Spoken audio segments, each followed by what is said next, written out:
Well, students, today's lesson is on a legendary creature that isn't as terrible as the Tarrasque or anything, but which is unique nonetheless. The Amphisbaena is a mythical creature summonable with the Infernal Calling spell, the 5th level conjuration spell that the ever-curious Xanathar gave to the spellcasting community.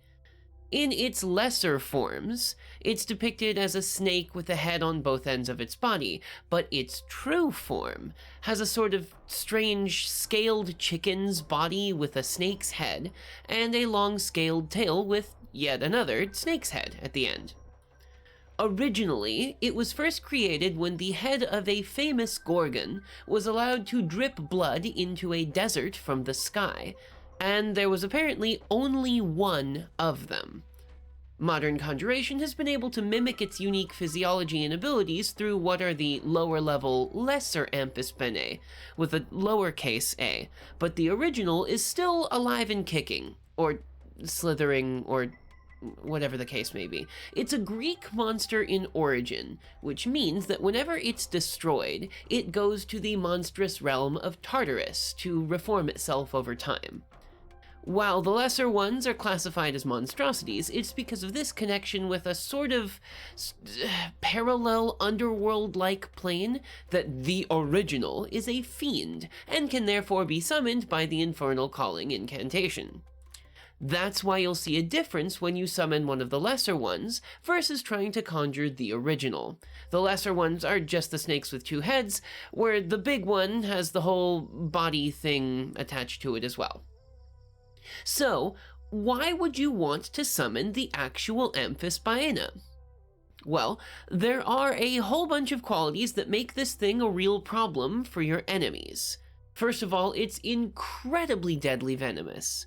In addition to merely poisoning its targets with a bite, the venom begins the process of dissolving the target from the inside.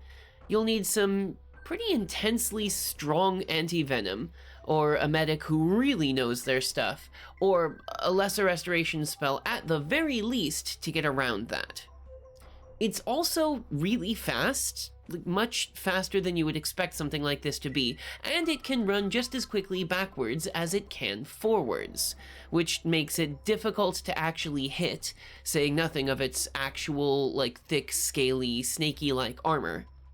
And since it's got two heads, it can delegate its tasks between both of them, and, well, this is perhaps the most entertaining part of the thing, it can sort of join its two heads together and roll like a loop at enormous speed and inertia. Now, it's not really picky about what it eats, and it will devour armor, flesh, bone, and just about anything it can get into one of its weird mouths. It can fly when it uses its wings, and perhaps least of its abilities, it's warm-blooded? People say that, it's a reptilian-avian cross that is nevertheless technically warm-blooded, but I've learned not to ask too many questions when it comes to Greek monsters. So, principally, when this monster is killed, its essence returns to Tartarus and begins to reform, but that doesn't stop you from using its remains. According to the legends, wearing one of the lesser ones around one's neck has differing results based on whether one was pregnant, or had arthritis, or had a cold, or just had cold hands, or the like. And you can also use its skin to nail to a tree, which will make the tree easier to fell, and will also keep the lumberjack warm in the process.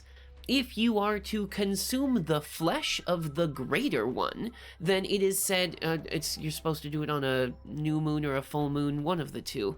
It's supposed to make a hero stronger, though I've never tried it myself. Snake really isn't my thing, and I don't know if snake chicken is got the kind of consistency that I would like to be eating. But in any case, that's this week's creature lesson, students. You can find the stat block for this creature on my Ko-fi if you'd like to summon it yourself. Now remember, do your homework.